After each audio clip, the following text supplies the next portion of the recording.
বন্ধুরা, তোমাদের জন্য নিয়ে আসলাম ডাঁটা শাক রেসিপি।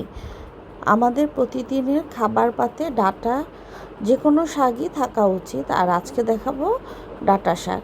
আমি এখানে সপ্তাহের জন্য সব ধরনের শাক কিনে নিয়ে গিয়েছি।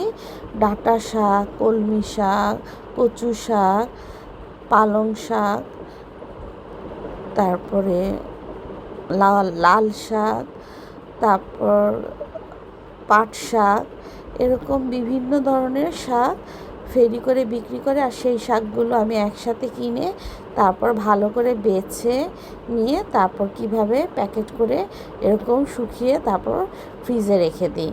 এতে প্রতিদিন শাক কেনার ঝামেলা থাকে না এবং একবারে বেছে ফ্রিজে প্যাকেট করে রেখে দিই। প্রতিদিন একটা করে প্যাকেট বের করে তারপরে ধুয়ে ভালো করে পরিষ্কার করে তারপর রান্না করে নিই। আর শাক কিন্তু অবশ্যই আধা ঘন্টা পানিতে ভিজিয়ে রাখতে হবে এবং 3 থেকে 4 বার করে শাকটা ধুতে হবে, তা না হলে কিন্তু শাকে প্রচুর ওষুধ দেওয়া থাকে, কীটনাশক।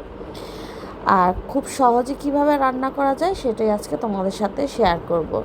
ডাঁটা শাকগুলো ভালো করে ধুয়ে বেছে চুলার উপর বসিয়ে দিয়েছি। তার সাথে দিয়ে দিলাম পেঁয়াজ কুচি, কাঁচামরিচ ফালি আর সামান্য একটু লবণ, কারণ শাক কিন্তু কমে যায়, তার জন্য লবণের পরিমাণটা সামান্যই দিতে হবে, মানে আধা চামচেরও কম। দিয়ে তোমরা চাইলে এখানে ঢাকনা দিয়ে ঢেকেও দিতে পারো, আবার খুলেও রান্না করতে পারো।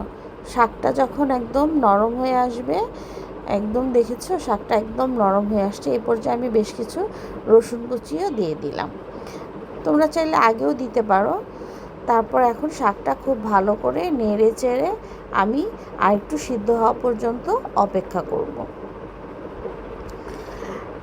রসুনটা দিয়ে কিন্তু কিছুক্ষণ নেড়ে চেড়ে তারপর ঢাকনা দিয়ে ঢেকে দিতে হবে, তাহলে শাকটা একটু নরম হবে। নরম হলে আমি একটু ডাল ঘুটনি দিয়ে বা যে কোনো একটা কিছু দিয়ে একটু নরম করে দিতে হবে। আর কিভাবে করব সেটাও তোমাদের সাথে আমি শেয়ার করছি।